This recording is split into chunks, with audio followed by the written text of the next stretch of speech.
Salut à tous et dans ce nouvel épisode de Focus, on va regarder ensemble les effets des génies dans Aladdin.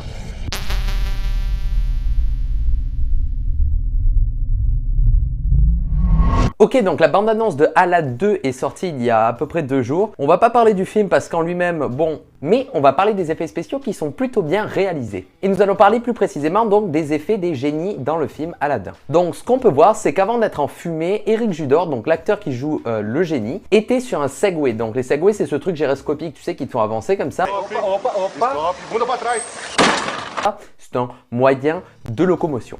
Et du coup, sur le tournage, il était sur un Segway pour lui donner donc des mouvements un petit peu de balancier pour que ça donne un effet un peu de flottaison, tu vois. Ensuite, ils ont filmé un clean plate. Un clean plate, c'est quoi? C'est exactement ça.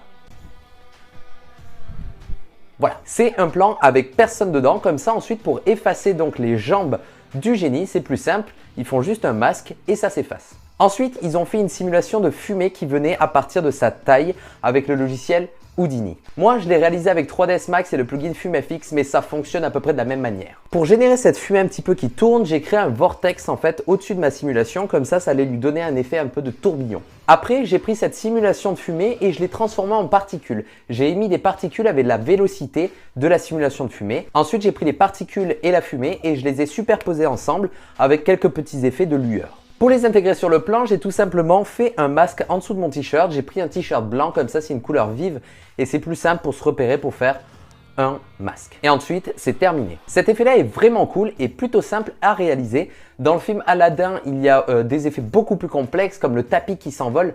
Ça, c'est beaucoup plus complexe. Ils ont utilisé des sortes d'armatures qui supportent les acteurs. Ensuite, ils ont effacé cette armature. Ils ont mis un faux tapis en 3D. Enfin là, c'est même plus de mon niveau, c'est beaucoup plus au-dessus. Voilà, j'espère que cette petite vidéo vous aura plu. On se retrouve très bientôt pour une prochaine vidéo. C'était Atom. Ciao.